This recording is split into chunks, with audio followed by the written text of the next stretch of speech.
Si vous avez été bercé par les livres de Marcel Pagnol, vous aurez sans doute envie de vous joindre aux randonnées proposées d'ici le mois de juin et à la rentrée de septembre par l'Office de tourisme du Pays d'Aubagne et de l'Étoile. Et pour en parler, nous recevons aujourd'hui Georges Mérantier, guide touristique à l'Office de tourisme. Bonjour à vous. Bonjour. Bonjour. Ces randonnées sont-elles adaptées à tous les âges et à toutes les conditions physiques ? Oui, alors on a 4 propositions qu'on offre au public. Et ça, il y a plusieurs thématiques et ça implique des niveaux de techniques différents. Voilà. Donc, oui. Avec des durées et des tarifs différents selon les parcours. Avec des durées différentes, des difficultés différentes et des thématiques différentes. Hein. Donc, on a par exemple les souvenirs d'enfance. Hein. Donc là, c'est une promenade qui dure la journée, qui fait 9 kilomètres. Sans difficulté particulière. Et là, on a un panel de tous les endroits où Pagnol a tourné ses films, mais aussi vécu ses souvenirs d'enfance. Voilà. Ça, c'est le niveau est moyen. Après, on a quelque chose de beaucoup plus facile, et ça, c'est la demi-journée, où on a le petit Marcel, cinéaste en herbe. Donc là, c'est une promenade de 7 kilomètres, c'est facile. Et là aussi, on voit toutes les thématiques liées à la vie et à l'œuvre de Marcel Pagnol. Après, on a des... Oui, il s'agit d'ailleurs de la nouveauté de cette année. Voilà, exactement, oui, c'est ça, exactement. Oui, on imagine que parmi les 19 nouveaux circuits proposés, les randonneurs auront l'embarras du choix. Et dans une autre randonnée, on peut même revoir les lieux de tournage du film de Christophe Baratier, Le Temps des secrets.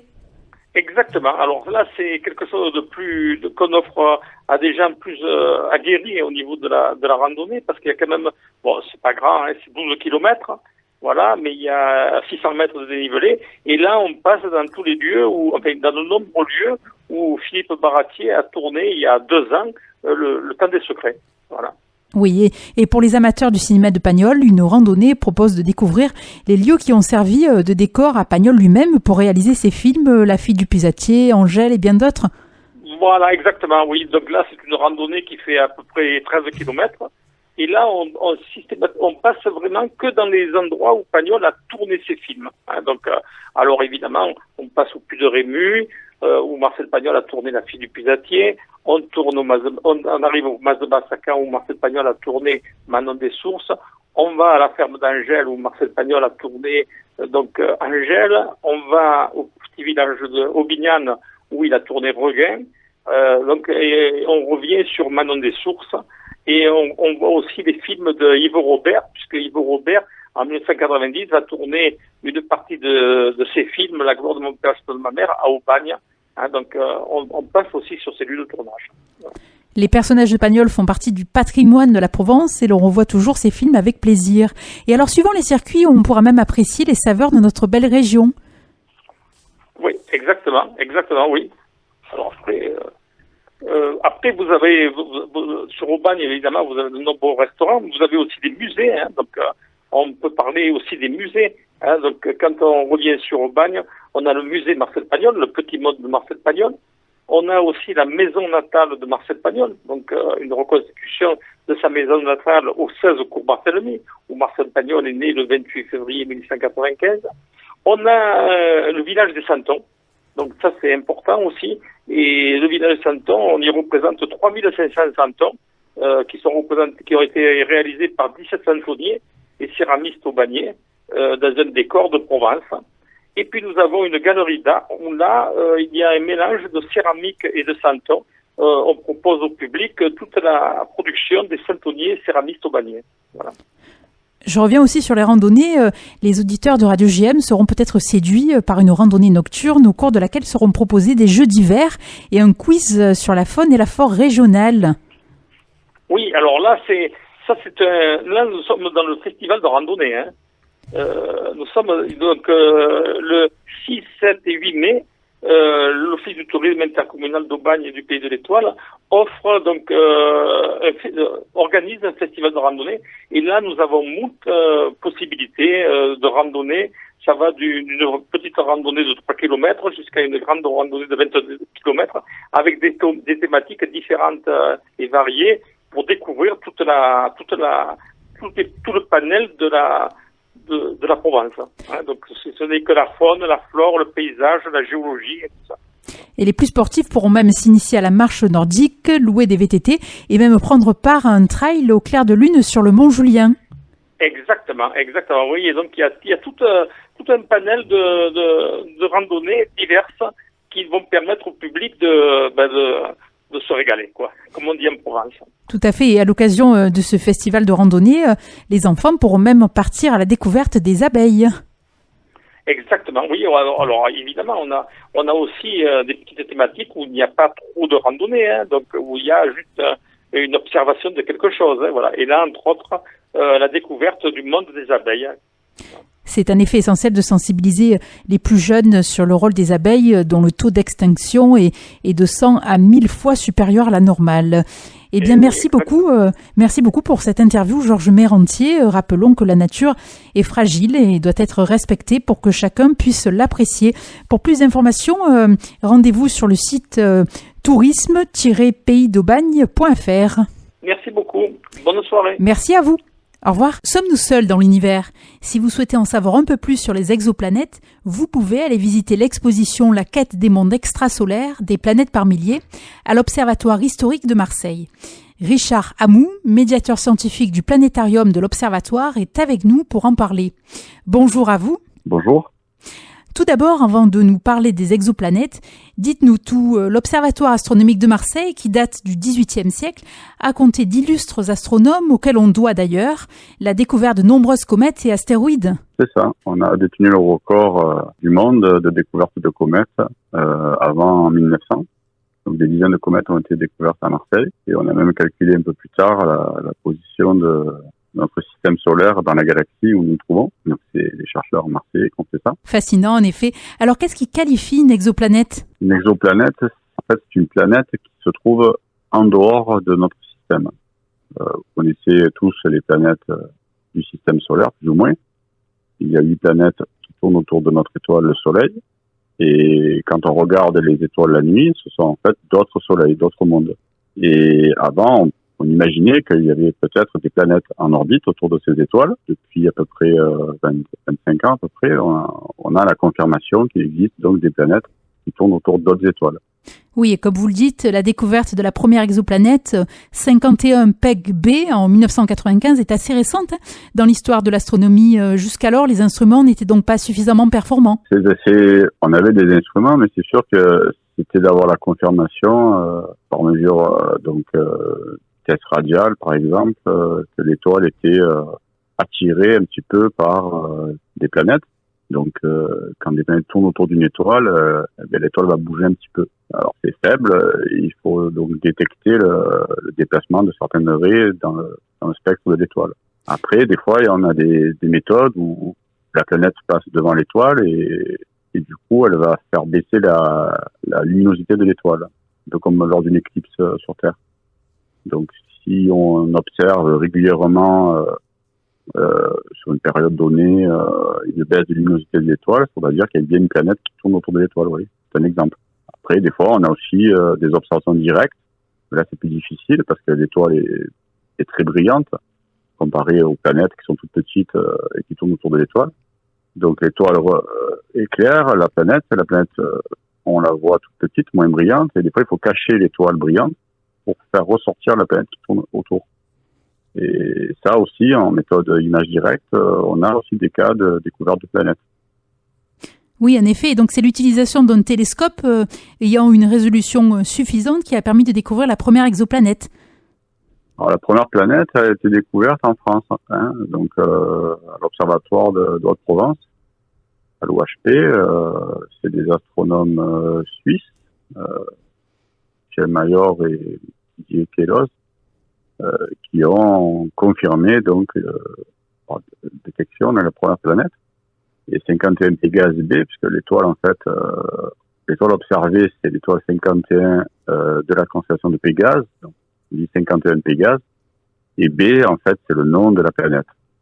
Après les astronomes donnent des noms aussi maintenant aux planètes qui ont été on va dire observées.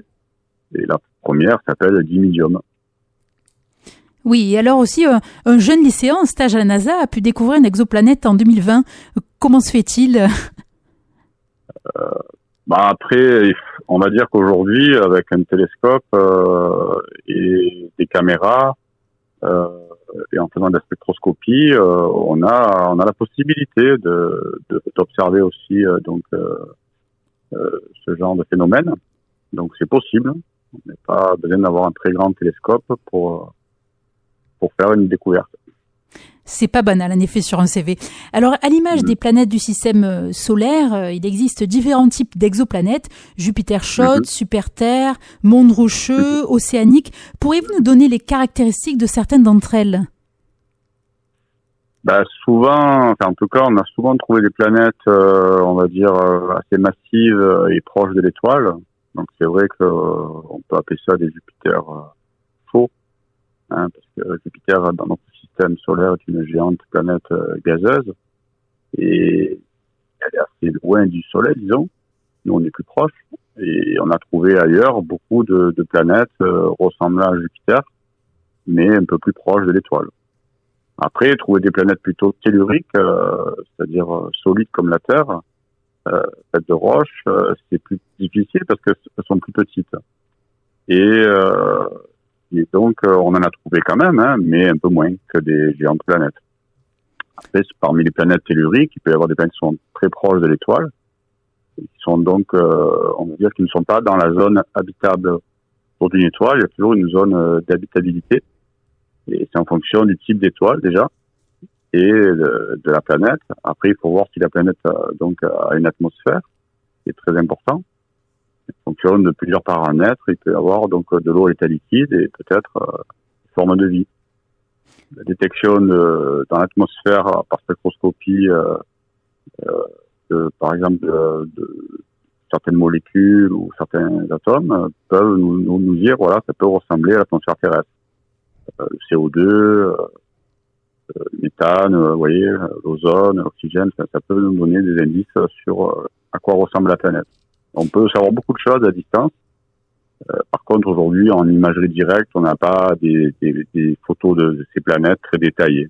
C'est des points, on va dire, brillants, mais dans quelques années, on aura des meilleurs instruments avec une plus grande résolution pour commencer à imager ces planètes qui sont trouvées ailleurs.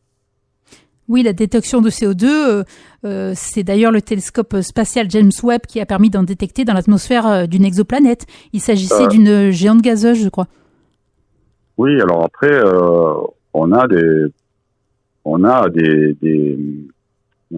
plusieurs planètes qui ont été étudiées de près. Et effectivement, on commence à détecter certains éléments chimiques dans l'atmosphère.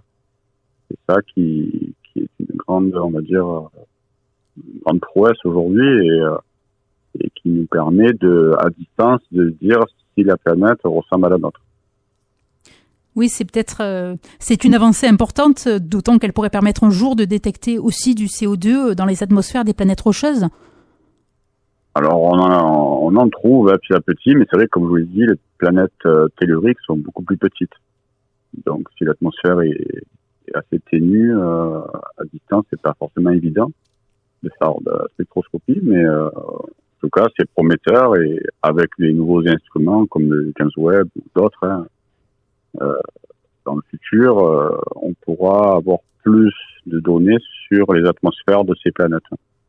Aujourd'hui, on peut savoir à peu près donc de quel type de planète on va dire on a face à nous. Ensuite, à quelle distance se trouve la planète par rapport à l'étoile. On peut connaître donc sa masse. On peut connaître après si elle est gazeuse ou tellurique. On peut savoir à peu près quelle température il fait par rapport à la distance à l'étoile et le type de planète.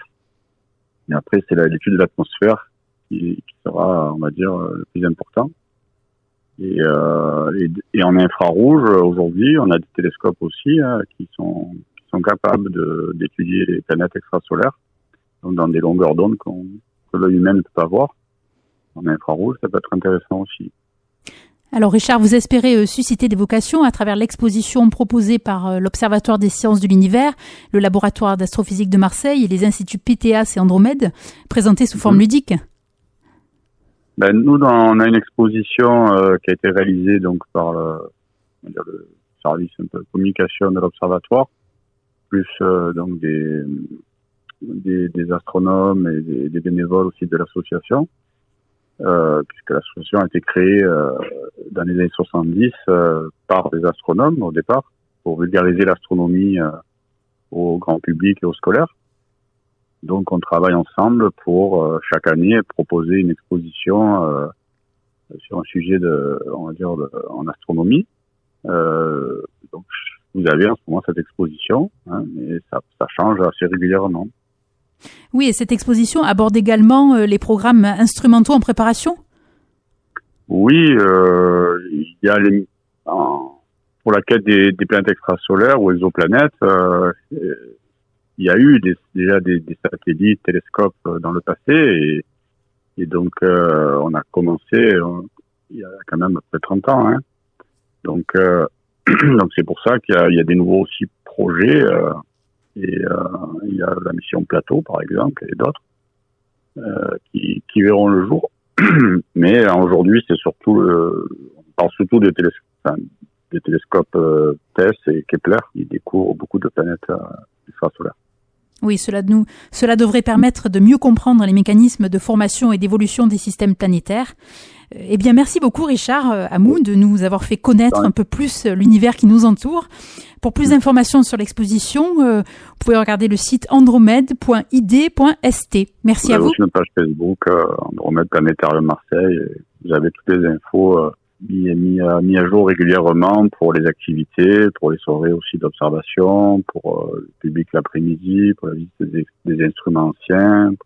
Il y a beaucoup d'infos sur notre site et sur la page Facebook aussi. Très intéressant. Merci à vous. Merci à vous. Merci, au revoir.